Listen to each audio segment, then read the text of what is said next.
Situs Kota Lama merupakan satu situs yang telah mendapatkan pengakuan sebagai salah satu bagian dari kawasan cagar budaya tingkat nasional. Sehingga membawa konsekuensi di sini bahwa Kota Lama adanya suatu perlakuan dalam perlindungan yang konsisten, pengembangan, dan pemanfaatan. Nah, di dalam perlindungan ini Kota Lama tentunya dengan adanya pengakuan sebagai tingkat cagar budaya nasional, maka ini sudah mendapatkan suatu perlindungan sebagaimana yang disampaikan dalam undang-undang. Kemudian apa yang bisa diberikan kontribusi Kota Lama sebagai satu cagar budaya untuk kondisi masyarakat masa kini, maka cagar budaya Kota Lama, situs Kota Lama bisa dimanfaatkan untuk penelitian, kemudian dimanfaatkan dalam artian beralih fungsi, dalam artian menjadikan satu fungsi yang lebih memberikan kontribusi ekonomi misalnya, maka ada kalanya di dalam bangunan-bangunan situs Kota Lama bisa dimanfaatkan sebagai restoran, kemudian bangunan-bangunan publik yang dimanfaatkan atau dibutuhkan oleh masyarakat masa kini. Kemudian dari situ memungkinkan bahwa bangunan-bangunan dari Kota Lama terjadi satu perubahan sesuai dengan kebutuhan, akan tetapi tidak menyimpang daripada undang-undang. Apa yang disebut dengan dalam ini adalah adaptasi. Artinya bila bangunan itu semula tidak ada kitchen untuk membuat satu tempat sebagai satu prasyarat restoran misalnya, bisa itu dimanfaatkan salah satu bagian kemudian dialihfungsikan, atau katakanlah misalnya ada satu bagian dari Kota Lama, bangunan di Kota Lama itu kemudian memenuhi persyaratan untuk menjadi satu homestay misalnya, itu juga ada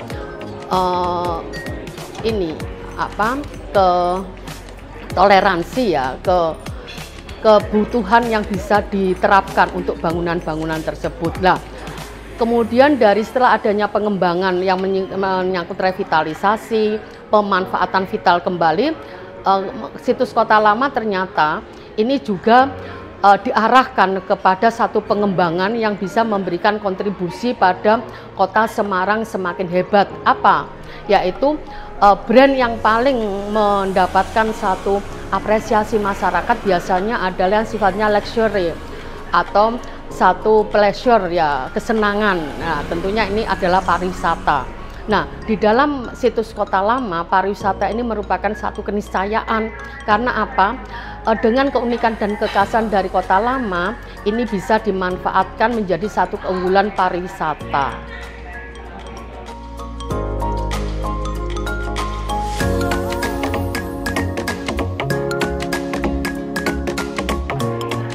Tindakan nyata dari kolaboratif government yang dilakukan oleh pimpinan daerah Kota Semarang di sini adalah yang pertama membentuk apa yang disebut dengan tim profesi ahli.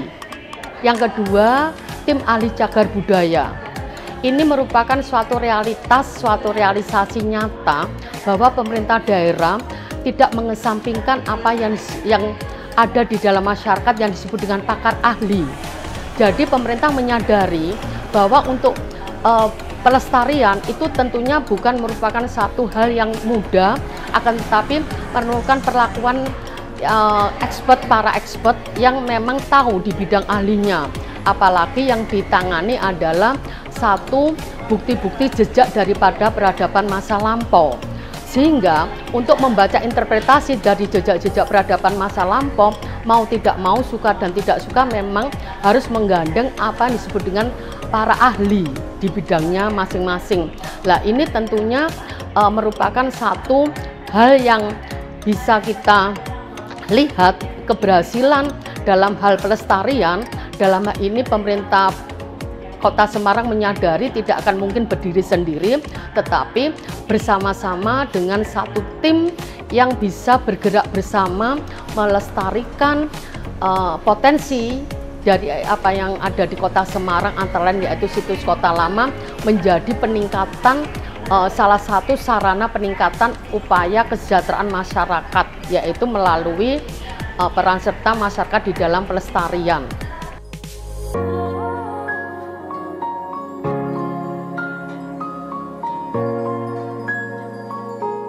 Saya tekankan sekali lagi bahwa mengapa ada upaya pelestarian pada situs kota lama. Ini tidak lain karena situs kota lama mengandung nilai-nilai dari jejak-jejak peradaban aktivitas manusia masa lampau, khususnya pada abad 18-19. Nah, tentunya apabila tidak ada satu upaya pelestarian, maka jejak-jejak itu akan musnah. Apa jejak-jejak yang nyata dalam situs kota lama? Yaitu tinggalan bangunan yang memberikan cerminan secara tidak langsung dari aktivitas masa lampau, di mana kita tahu bahwa situs kota lama itu ada sebagian besar bangunannya mencerminkan satu bangunan indis, di mana ide gagasan dari bangunan indis adalah satu ide dari menerapkan adanya satu gabungan ide-ide gagasan pola tradisional dan kolonial. Nah, ini tentunya menjadikan satu benang merah mengapa perlu adanya suatu pelestarian pada jejak-jejak peradaban bangunan yang ada di situs kota lama. Nah, demikian kalau kita tahu bahwa itu ada satu bangunan yang dibangun pada abad 18-19, maka apa peran generasi muda sekarang di tahun milenial seperti ini? Kita tahu kalau tadi kita bahwa nilai-nilai keunikan kekhasan yang ada di situs kota lama ini merupakan satu potensi, maka generasi muda dapat memanfaatkan potensi itu untuk apa? Tentunya bagi satu mempengaruhi pengayaan sosial emosi mereka, akan memunculkan satu sikap percaya diri, bangga terhadap apa yang telah dilakukan oleh pendahulunya. Oleh karena itu tugas generasi muda di sini adalah menjaga apa yang disebut dengan integriti dan authenticity. Apa authenticity? Harus menjaga otentisitas daripada nilai-nilai masa lampau. Nah, caranya menjaga nilai-nilai otentitas masa lampau yaitu tadi menjaga bentuk daripada bangunan dengan meminimalkan perusakan, sehingga vandalisme, pengerusakan, kemudian melakukan pengerusakan di lingkungan dengan kondisi yang bermacam-macam aktivitas yang negatif ini tentunya juga perlu disosialisasikan atau perlu juga menjadikan satu perilaku habit daripada generasi muda. Kemudian integriti, hubungan. Kita tahu bahwa bangsa kita kebesaran seperti sekarang ini tidak terlepas daripada keberadaan masa lampau sebagai suatu konvensi. Konvensi apa? Konvensi suatu kesepakatan menjadi bagian dari masyarakat yang hebat seperti pendahulunya. Lah tentunya kehebatan itu tidak hanya sekarang begitu saja statis, tapi kemudian generasi muda harus juga ikut berperan, berpartisipasi di dalamnya. Dengan cara apa? Kita tahu keniscayaan dengan revolusi yang sekarang ini, revolusi tidak hanya revolusi mental, habit untuk ke arah positif, tapi juga suatu revolusi digital dengan kemajuan teknologi transportasi komunikasi, maka generasi muda di sini bisa bermain peran serta di dalamnya dengan sangat strategis. Artinya dia memanfaatkan keunikan dan kekhasan yang bisa mencerminkan penguatan jati diri bangsa tadi menjadi satu modal untuk ikut menyampaikan bahwa dia merupakan bagian, generasi muda itu merupakan bagian dari tadi situs kota lama yang telah memiliki nilai peradaban tinggi.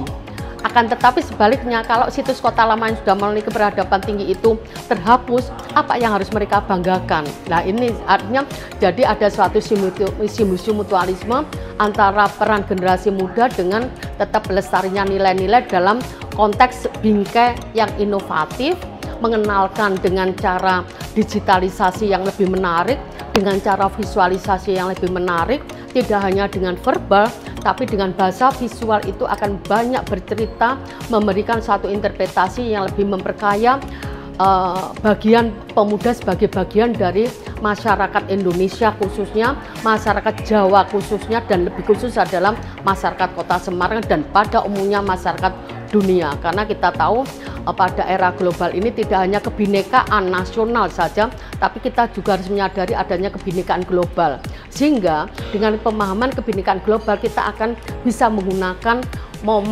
modal kota lama ini menjadi bagian dari keberaneka-ragaman pola arsitektur yang pernah ada di Indonesia sebagai ciri khas nenek moyang.